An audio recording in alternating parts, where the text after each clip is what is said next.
1 Chronique chapitre 29. Le roi David dit à toute l'assemblée: Mon fils Salomon, le seul que Dieu ait choisi, est jeune et d'un âge faible, et l'ouvrage est considérable, car ce palais n'est pas pour un homme, mais il est pour l'Éternel Dieu. J'ai mis toutes mes forces à préparer pour la maison de mon Dieu de l'or pour ce qui doit être l'or, de l'argent pour ce qui doit être d'argent, de l'airain pour ce qui doit être d'airain, du fer pour ce qui doit être du fer, et du bois pour ce qui doit être de bois, des pierres d'onyx et des pierres à enchâsser, des pierres brillantes et de diverses couleurs, toutes sortes de pierres précieuses et du marbre blanc en quantité. De plus, dans mon attachement pour la maison de mon Dieu, je donne à la maison de mon Dieu l'or et l'argent que je possède en propre, outre tout ce que j'ai préparé pour la maison du sanctuaire. 3000 talents d'or d'Ophir, et 7000 talents d'argent épuré pour en revêtir les parois des bâtiments, l'or pour ce qui doit être d'or, et l'argent pour ce qui doit être d'argent, et pour tous les travaux qu'exécuteront les ouvriers. Qui veut encore présenter volontairement aujourd'hui ses offrandes à l'Éternel? Les chefs des maisons paternelles, les chefs des tribus d'Israël, les chefs de milliers et de centaines, et les intendants du roi firent volontairement des offrandes. Ils donnèrent pour le service de la maison de Dieu 5000 talents d'or, 10 000 darics, 10 000 talents d'argent, 18 000 talents d'airain et 100 000 talents de fer. Ceux qui possédaient des pierres les livrèrent pour le trésor de la maison de l'Éternel entre les mains de Jéhiel, le Gershonite. Le peuple se réjouit de leurs offrandes volontaires, car c'était avec un cœur bien disposé qu'ils les faisaient à l'Éternel, et le roi David en eut aussi une grande joie. David bénit l'Éternel en présence de toute l'assemblée.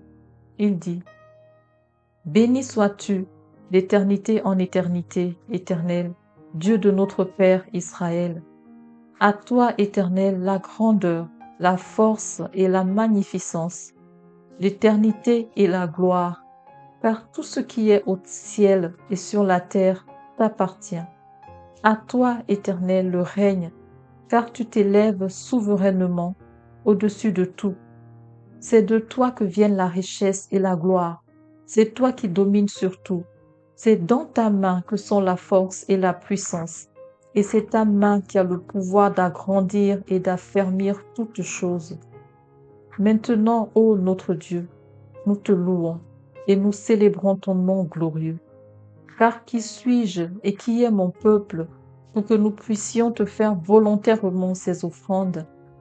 Tout vient de toi et nous recevons de ta main ce que nous t'offrons. Nous sommes devant toi des étrangers et des habitants, comme tous nos pères.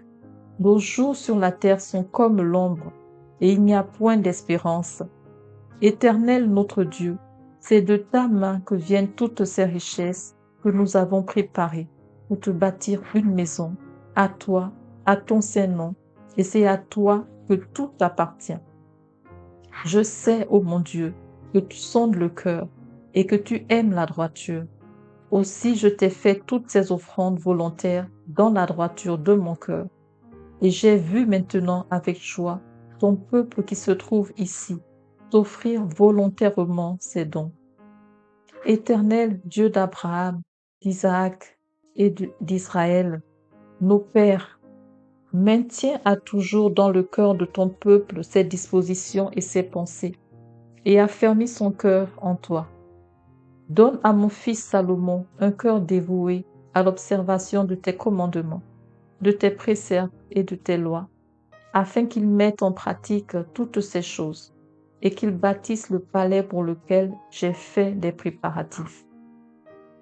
David dit à toute l'assemblée: Bénissez l'Éternel votre Dieu. Et toute l'assemblée bénit l'Éternel, le Dieu de leur père. Ils s'inclinèrent et se prosternèrent devant l'Éternel et devant le roi. Le lendemain de ce jour, Ils offrirent en sacrifice et en holocauste à l'Éternel 1000 taureaux, 1000 béliers et 1000 agneaux, avec des libations ordinaires et d'autres sacrifices en grand nombre pour tout Israël. Ils mangèrent et burent ce jour-là devant l'Éternel avec une grande joie. Ils proclamèrent roi pour la seconde fois Salomon, fils de David. Ils loignirent devant l'Éternel comme chef et ils joignirent Tsadok comme sacrificateur. Salomon s'assit sur le trône de l'Éternel comme roi à la place de David, son père. Il prospéra et tout Israël lui obéit. Tous les chefs et les héros, et même tous les fils du roi David se soumirent au roi Salomon.